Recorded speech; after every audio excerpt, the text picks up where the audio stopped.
All right, everybody, Erin here. Thanks so much for joining me at Connected Through Strength. Today we're going to be going over a few different hip stretches and strengtheners that you can do, especially if you have really tight or even extra mobile hips. This goes out to Olivia, my friend. So we're going to start seated, and we're going to start with our feet together, sitting up nice and tall in butterfly. Shoulders down, lift up through the crown, and then shift forward.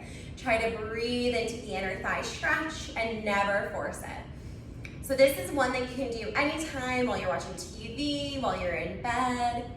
I suggest holding each of these for about 5 or 6 breaths, nice and slow, so about 30 seconds if you can. We're now going to straighten one leg. Keep this foot tucked in. Inhale, arms up. Exhale, fold.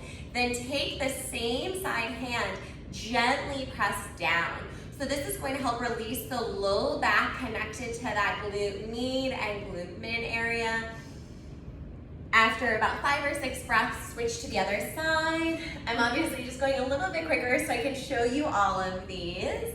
And then once again, gently press, feeling that stretch, low back and inner thigh, and maybe even a little of this hamstring. All right, so those were some easy static stretches. Next, we're gonna do some mobility. So this is deer pose. You want your legs at 90 degrees, and then we're gonna add a little bit of movement. So this back leg is literally just gonna go up and down. I usually suggest 10 to 20 times. I'm just gonna do about 5, and then if you can, at the last one, hold. Now push back into your knee as your knee pushes forward at the same time. And feel that stretch and release. And then switch over to the other side, 90-90 deer pose, and then the back leg goes up and down. Try not to wiggle your shoulders or your hips. It doesn't matter if this glute is not on the ground. And then hold up, and remember you're pushing both into the knee and into the elbow. I feel that. All right, now that we did that back to a static stretch, we're gonna bring our legs nice and wide, coming into turtle. Try to keep your toes up, lean forward, and I like to add a little movement. Inhale, and exhale, lower, maybe a couple of times. Feel that stretch, maybe go a little further. All right, and then carefully make your way to tabletop. So going back into some mobility work, hands under shoulders, take a couple cows and cats, arch and round. And then find a neutral spine. We're gonna take this leg out to the side 3 times. Try to keep shoulders over wrists. And now you're gonna take it up and around. So drawing some circles, trying to keep the right other leg stable. Now draw circles in the other direction. And then send this leg to the back and just get a nice little stretch for the calf. And downward facing. From here, that same leg is gonna go up and step outside of your hand. Turn your toes and knees out, and then lower your back knee down. Lean your chest forward. Stay here. If you wanna add a quad stretch, you can grab on with your back hand. So this is getting into that inner thigh. You can also use your elbow to gently press the thigh out, and then carefully make your way back to your down dog, pressing up. And table. Take a couple cows and cats. I'm gonna show you on the other side the same 4 moves. So we're gonna find flat back, and we're bringing the leg out 3 times. So this is that mobility. And then drawing circles for 3 away from the body. And then change direction, go back and forward. Try not to bring it past that hip crease. And then send the leg back in a nice little stretch. And then downward dog, pressing chest towards the thighs. Right leg is gonna go high, same one you just did. Step right foot outside, right hand, back knee down, and then you can use the elbow to press gently or reach back for that added quad stretch, whichever feels better and right for you. All right.